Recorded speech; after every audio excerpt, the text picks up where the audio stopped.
Hello student, मैं doctor Pankaj Tiwari. हमारे YouTube channel NIT school of mathematics में आप सभी का स्वागत है। स्टूडेंट, हम यहाँ डिस्कस कर रहे हैं फोरियर ट्रांसफॉर्म, और फोरियर ट्रांसफॉर्म पर आज हम डिस्कस करेंगे फोरियर साइन ट्रांसफॉर्म के बारे में।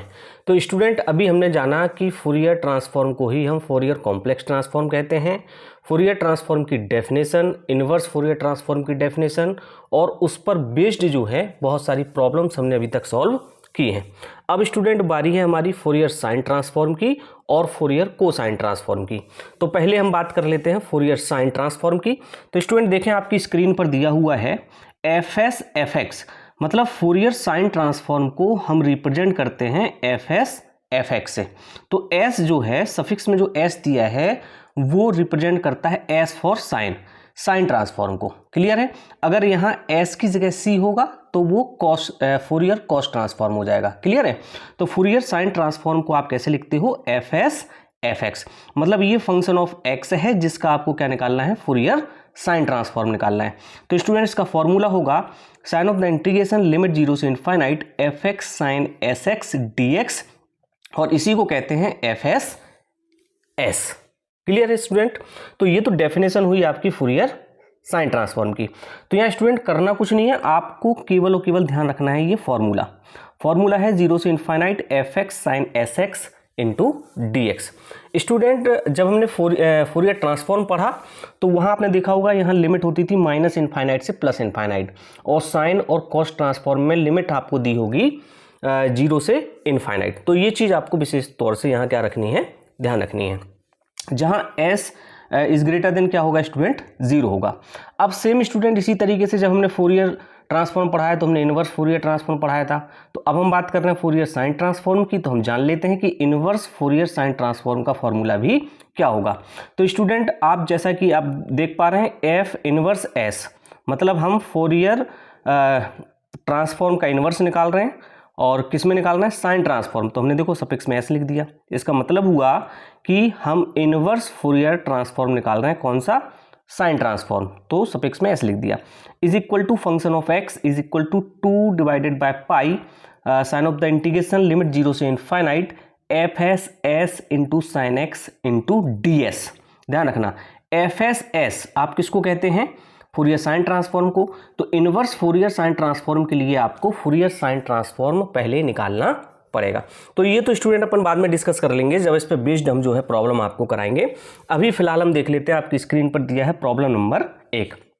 तो पहले यहाँ सॉल्व करते हैं फोरियर साइन ट्रांसफॉर्म से रिलेटेड कुछ प्रॉब्लम्स।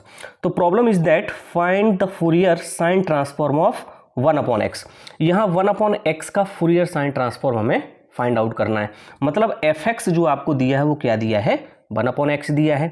तो हम शुरुआत करेंगे student, since we know that by the definition of Fourier sine transform, f s t मतलब फोरियर साइन ट्रांसफॉर्म। तो स्टूडेंट ये तो हमने डेफिनेशन लिख दी, एफ एस एस, ये देखिए f s s is equal to 0 से infinite f x sine s x. तो हमने ये डेफिनेशन सेम लिख दी। अब इस डेफिनेशन में हमें वैल्यू पुट करना है। तो f x is equal to, problem में आपको क्या दिया है जिसका फोरियर साइन ट्रांसफॉर्म निकालना है? 1/x। तो हमने एफ एक्स की जगह 1/x पुट किया, तो हमें मिला 1/x sine s x d x. अब स्टूडेंट इसको सॉल्व कर रहे हैं, तो मैंने क्या किया? एस एक्स को हमने लेट कर लिया टी, एस एक्स को टी लेट किया, तो एक्स इज इक्वल टू यहाँ से मिला हमें t/s। अब स्टूडेंट एस एक्स का हमने डिफरेंशिएशन किया, तो s d x is equal to d t, तो d x is equal to हमें मिला dt/s। ये वैल्यू पुट कर देते हैं। अब चूंकि हमने लेट किया है या पुट किया है तो यहाँ लिमिट भी चेंज होंगी। तो लिमिट आप रख के देखें, 0 रखोगे तो आपको नई limit t is equal to भी 0 मिलेगा, इनफाइनाइट रख को देखोगे तो upper limit t is equal to infinite मिलेगा। मतलब लिमिट जो है, लिमिट में नो चेंज आ रहा है। तो हमने लिमिट सेम रख दी, और 1/x। अब 1/x की वैल्यू रखना है स्टूडेंट, यहाँ x है t/s, तो 1/x क्या होगा? s/t। तो हमने देखिए 1/x की जगह रख दिया s/t। साइन एस एक्स की जगह t रखा तो साइन t हुआ, और dx की जगह हमने रख दिया dt/s, तो ये हो गया dt/s। Clear student? अब 0 से इनफाइनाइट, यहाँ देखिए स्टूडेंट ये s से ये वाला s क्या हो रहा है? कैंसिल हो रहा है। तो हमें मिल रहा है साइन t/t इंटू dt। तो स्टूडेंट आपने पढ़ा है कि अगर लिमिट आपको 0 से इनफाइनाइट दी हो और फंक्शन आपको दिया हो sine x divided by x into d x, उसकी वैल्यू होती है π/2। तो इस रिलेशन से हम डायरेक्ट यहाँ वैल्यू क्या रख देंगे? π/2। यहाँ फंक्शन देखिए आपको x में दिया है, यहाँ t में दिया है, तो आप क्या करेंगे, इसकी वैल्यू लिख देंगे π/2। तो स्टूडेंट हमें जो फूरियर साइन ट्रांसफॉर्म निकालना था 1/x का, वो क्या हो जाएगा, π/2। This is the required solution of given problem. Clear student. अब हम यहाँ बात कर लेते हैं एक अनदर प्रॉब्लम की। तो स्टूडेंट हम बात कर रहे हैं यहाँ प्रॉब्लम सेकंड की, और प्रॉब्लम सेकंड आपकी स्क्रीन पर दी है, find the Fourier sine transform of f(x) is equal to e की पावर माइनस ax। अब स्टूडेंट आपको जो फंक्शन दिया है वो दिया है e की पावर माइनस ax। तो सॉल्यूशन बिल्कुल स्टार्ट करेंगे कहाँ से, डेफिनेशन से, since we know that by the definition of FST Fourier sine transform, और फूरियर साइन ट्रांसफॉर्म की डेफिनेशन होती है आपकी fs is equal to sine of the integration limit 0 से infinite fx sine sx into dx। तो student function of x आपको e की power minus x दिया है, तो हमने e की पावर माइनस एक्स लिखा इंटू साइन sx। तो यहाँ इसका इंटीग्रेशन कर देना है और हमें इसका क्या मिल जाएगा, फूरियर साइन ट्रांसफॉर्म मिल जाएगा, मतलब आंसर मिल जाएगा। तो स्टूडेंट आपने पढ़ा हुआ है कि अगर आपको इंटीग्रेशन करना है, एक फंक्शन आपको जो है एक्सपोनेंशियल दिया हो, दूसरा आपको क्या दिया हो, ट्रिग्नोमेट्रिक में साइन या कॉस का दिया हो, जैसे हमने पढ़ा है e की power ax sine bx dx, और एक फॉर्मूला होता है e की power ax cos bx dx। तो यहाँ साइन दिया है तो e की power ax sine bx dx का फॉर्मूला हो जाएगा e की power ax divided by a square plus b square a sine bx minus b cos bx। तो स्टूडेंट इस फॉर्मूले का हम यहाँ क्या कर देंगे, यूज़ कर देंगे। अगर इस फॉर्मूले का यूज़ नहीं करोगे तो फिर आपको लेट करके, वो आई लेट करके जो आप सॉल्यूशन निकालते हो ना, वैसे करना पड़ेगा, तो थोड़ा लेंदी हो जाएगा। तो जब हमें फॉर्मूला मालूम है तो इस फॉर्मूले का हम यहाँ क्या कर लेंगे, यूज़ कर लेंगे। तो स्टूडेंट आप देखें ध्यान से कि इसको और इसको अगर हम कंपेयर कराएं तो a इज इक्वल टू यहाँ माइनस ए हुआ और b is equal to s हुआ। तो इस फॉर्मूले में जहाँ जहाँ a है वहाँ माइनस ए पुट करते हैं और जहाँ जहाँ b है वहाँ s पुट कर दें। तो स्टूडेंट देखो e की power minus ax divided by a square plus s square, a sine bx, तो a की जगह माइनस ए, साइन b की जगह sx, तो हमने s है तो sx रख दिया, माइनस b की जगह s, तो s cos sx, ये हमने सेम रख दिया। अब हमें लिमिट दी थी 0 से इनफाइनाइट, तो हमने होल लिमिट चढ़ा दी आपकी 0 से इनफाइनाइट। अब स्टूडेंट हम लिमिट यहाँ पुट कर लेते हैं। तो आपको पता है कि यहाँ इनफाइनाइट लिमिट पुट करोगे तो आपको वैल्यू 0 मिलने वाली है। लोअर लिमिट में जब आप 0 रखोगे तो अपर माइनस लोअर, तो ये तो माइनस साइन है, और 0 रखा तो e की पावर 0 1 होगा, तो 1 अपॉन ए स्क्वायर प्लस एस स्क्वायर। अब स्टूडेंट 0 जब यहाँ रखोगे तो साइन 0 0 होगा, तो हमने 0 लिख दिया, और कॉस 0 1 होता है तो यहाँ से माइनस एस मिलेगा, और माइनस माइनस मिलके आपका हुआ plus s upon s square plus a square. तो स्टूडेंट आपका जो रिक्वायर्ड फूरियर साइन ट्रांसफॉर्म था वो हो जाएगा S upon s square plus a square. I hope आपको ये प्रॉब्लम जो है समझ आ रही होंगी। बहुत इजी प्रॉब्लम है, आपको केवल जो है फॉर्मूला याद रखना है। चलिए स्टूडेंट एक प्रॉब्लम हम यहाँ और डिस्कस करते हैं। तो स्टूडेंट आपकी स्क्रीन पर यहाँ प्रॉब्लम थर्ड दी है, find the Fourier sine transform of e की power minus ax divided by x। अब स्टूडेंट जो फंक्शन दिया है वो e की power minus ax divided by x दिया है, बहुत ही इंपॉर्टेंट प्रॉब्लम है। तो स्टार्ट करेंगे student, since we know that by the definition of Fourier sine transform, और ये फूरियर साइन ट्रांसफॉर्म की डेफिनेशन है जहां fx is equal to e की power minus ax upon x दिया है, तो मैंने वैल्यू यहाँ पुट कर दी और इसको मान लिया इक्वेशन नंबर फर्स्ट। अब स्टूडेंट इसको सॉल्व करना है, तो हम यहाँ क्या कर रहे हैं, now differentiation with respect to s in equation first on both sides. हमने क्या किया, दोनों साइड्स इस इक्वेशन फर्स्ट में s के रिस्पेक्ट में डिफरेंशिएशन कर दिया। जब s के रिस्पेक्ट में आप डिफरेंशिएशन करोगे तो यहाँ देखो डिफरेंशिएशन आएगा, और यहाँ s के रिस्पेक्ट में कर रहे हैं तो e की power minus x upon x into d x, ये सब कांस्टेंट हो जाएंगे क्योंकि आप किसके रिस्पेक्ट में कर रहे हो, s के रिस्पेक्ट में।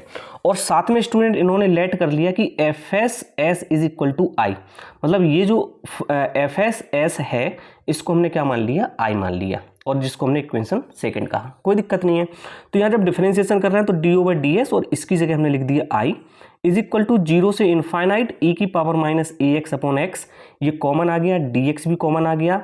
इन डिफरेंशिएशन होगा केवल साइन एस एक्स का, तो साइन का होता है कॉस एस एक्स, और s के रिस्पेक्ट में होगा एस एक्स का, तो आएगा x। Clear student.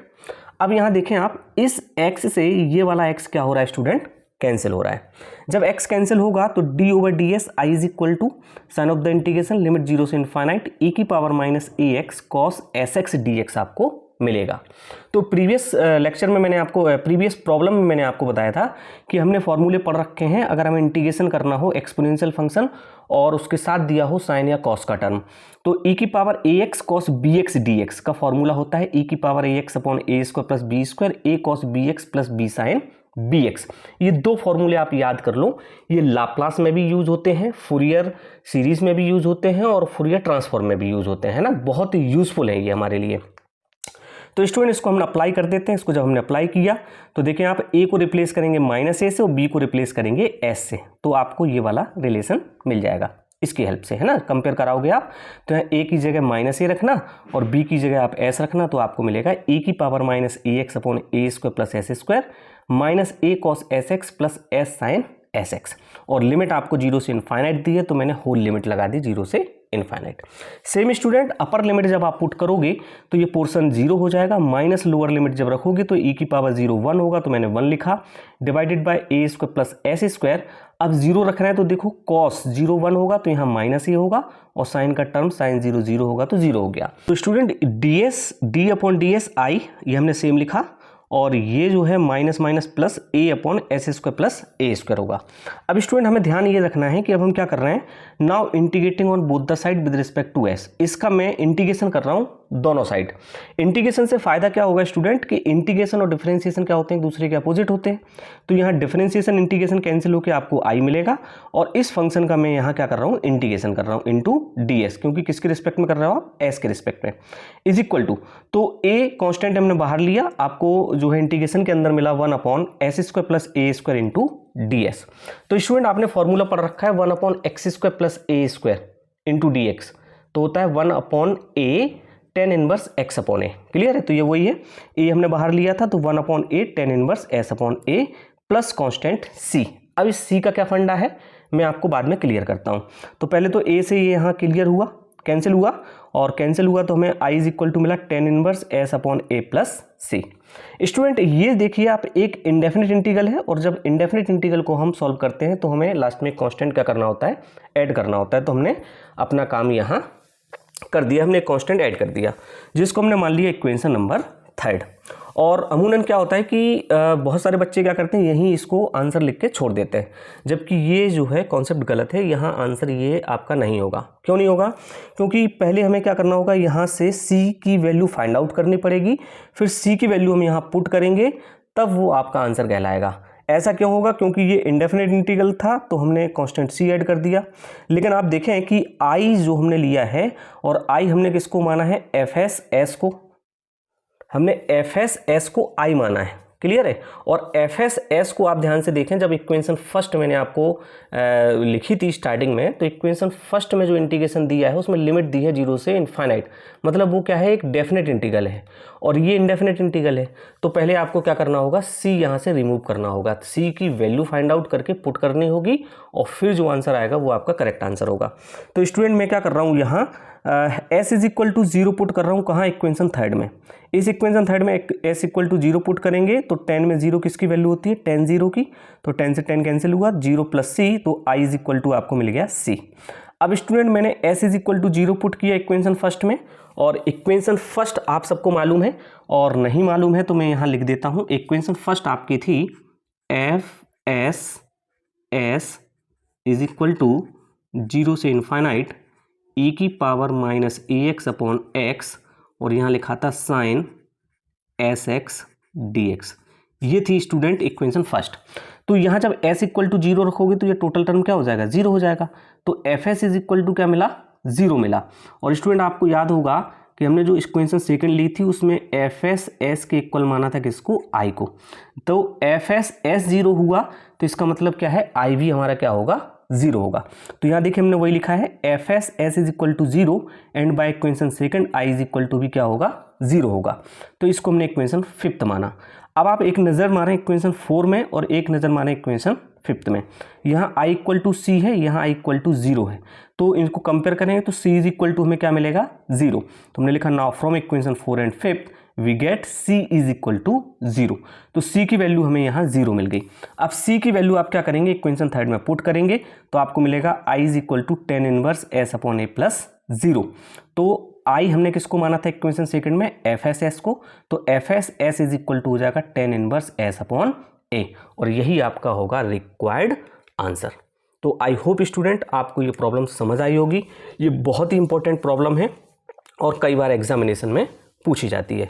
तो आई होप स्टूडेंट आपको वीडियो लेक्चर पसंद आया होगा। वीडियो अगर पसंद आ रहे हैं तो वीडियो को लाइक करें, चैनल सब्सक्राइब करें और हाँ अपने दोस्तों के साथ शेयर ज़रूर करें। और नेक्स्ट वीडियो में मैं कुछ इंपॉर्टेंट प्रॉब्लम आपसे फिर से डिस्कस करूँगा। तब तक देखते रहें NIT school of mathematics. Thank you guys.